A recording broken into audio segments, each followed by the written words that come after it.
sahabat, jumpa lagi bersama saya Armosa Pasaribu. Sahabat, Raja Wali yang saya hormati, hari ini adalah hari Selasa tanggal 28 April 2020. Sudah termasuk di hari puasa yang keempat.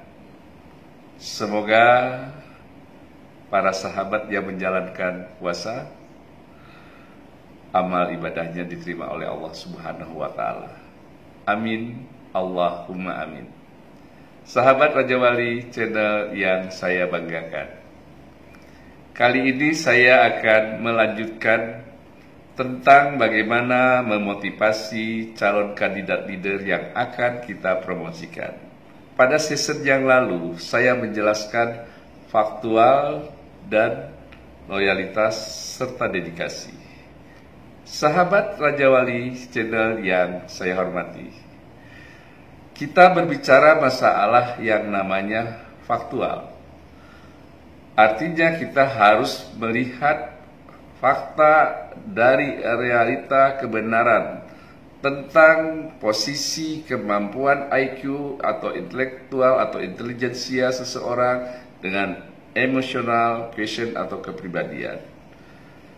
Di sana kita harus memiliki yang namanya alat ukur untuk mencari tahu dan menganalisa. Maka kita memiliki alat ukur yang namanya berupa soal psikotest dan personality test, serta mental awareness test, serta mental yang namanya Kraepelin test maupun tes Dena.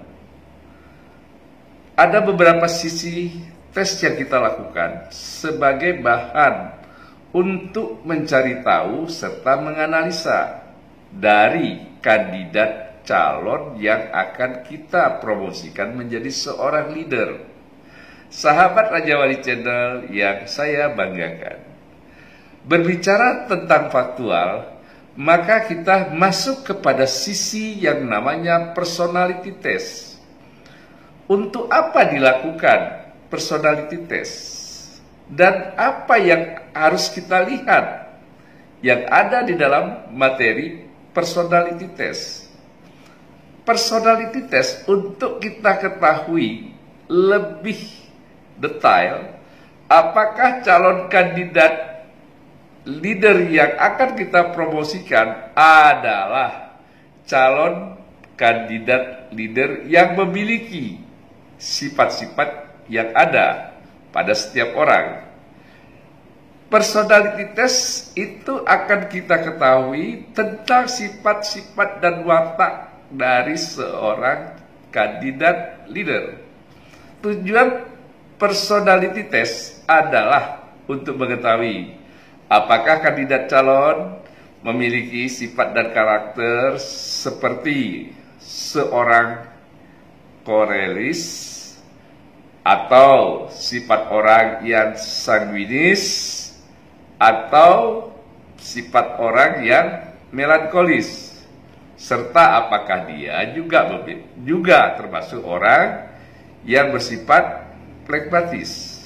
Nah, tes personality ini untuk mengetahui dan membidik tentang itu, sahabat.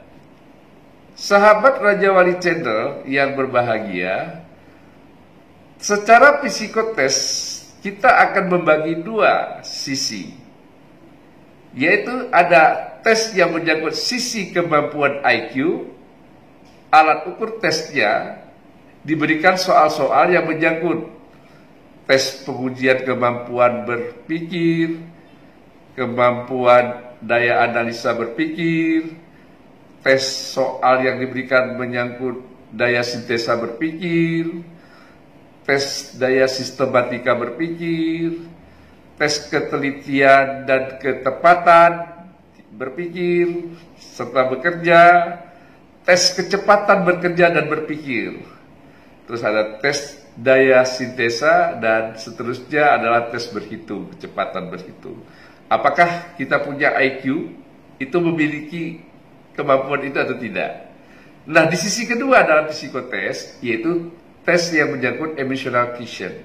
Saya sudah jelaskan di beberapa episode yang lalu, yaitu tentang kepribadian atau emotional question test. Itu kita terdiri dari tes yang menyangkut responsible atau yang namanya tes tentang tanggung jawab, terus tentang leadership, ya materi tes leadership kita berikan, tes yang namanya lively, daya dorong, tes hardness, kejujuran, tes yang menyangkut materi introvert, extrovert pada diri yang bersangkutan, terus ada yang namanya tes groping, ya, dan seterusnya. Secara faktual, tes tersebut kita gunakan sebagai salah satu data untuk menganalisa kandidat calon. Nah, apakah materi tes ini menjadi sesuatu pertimbangan bagi kita? Belum tentu, sahabat. Karena ada tes yang menyangkut, yaitu tes mental hardness, ada tes Kraepelin, dan ada tes Dena. Nah, tes mental hardness ini adalah satu tes yang menyangkut tingkat kewaspadaan seorang kandidat calon yang perlu kita ketahui. Sahabat Raja Wali Channel yang berbahagia,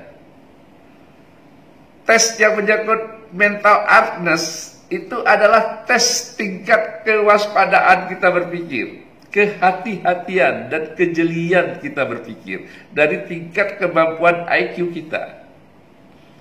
Entah itu daya analisa, entah itu daya sintesa, atau entah itu daya sistematik kita berpikir. Itu yang namanya tes mental hardness. Ya. Terus ada namanya tes Kraepelin, tes kepribadian dari psikologis orang tersebut, yang namanya tes Kraepelin. Nah, itu ada soal-soalnya yang mencakup di dalam psikologi tes. Sahabat Raja Wali Channel yang berbahagia, ada namanya tes Dena. Tes Dena itu menggambarkan daya imajinasi, IQ, dan kepribadian orang tersebut. Apakah orang tersebut adalah orang yang memiliki inisiatif tinggi dan kewaspadaan yang baik dan cukup di dalam kedua connecting antara IQ dan EQ, kalau dia menjadi seorang leader. Nah, kenapa tes Dena ini penting? Karena tes Dena ini ingin kita ketahui apakah orang tersebut memiliki inisiatif yang tinggi, yang baik, bila dia duduk pada posisi seorang leader. Karena apabila timbul permasalahan, apa dia mampu memanage problem solving atau mengatasi problem solving yang ada, atau menguraikan problem solving itu, dibutuhkan inisiatif yang tinggi dari kemampuan intelektual yang dia miliki. Sahabat Raja Wali Channel yang berbahagia, dari semua apa yang saya jelaskan, maka kita nanti akan nextnya kita akan menguraikan bagaimana seorang pemimpin atau calon kandidat yang baik, dari kepribadian mana, korelis, melankolis, sanguinis, atau pragmatis. Semua itu kita combine. Kita cari data tentang apa yang kita dapati dan kita analisa. Disitulah, di dalam mengambil keputusan kita diperlukan pengelolaan kecerdasan emosional diri kita, kecerdasan spiritual yang ada pada diri kita, dan kecerdasan intelektual yang ada pada diri kita juga, untuk bisa kita ambil keputusan yang tepat sasaran dan memiliki arti nilai yang sesungguhnya. Keputusan itu adalah sesuatu arah kita menentukan nasib sebuah organisasi, nasib sebuah perusahaan dalam satu manajemen yang akan dipimpin oleh seseorang leader yang kita berikan kepercayaan. Sampai di sini dulu, sahabat, penjelasan dari saya. Kita akan lanjutkan di episode berikutnya bersama saya, Armosa Pasaribu, bersama Raja Wali Channel. Bye. Come back, be with me. I just wanna be who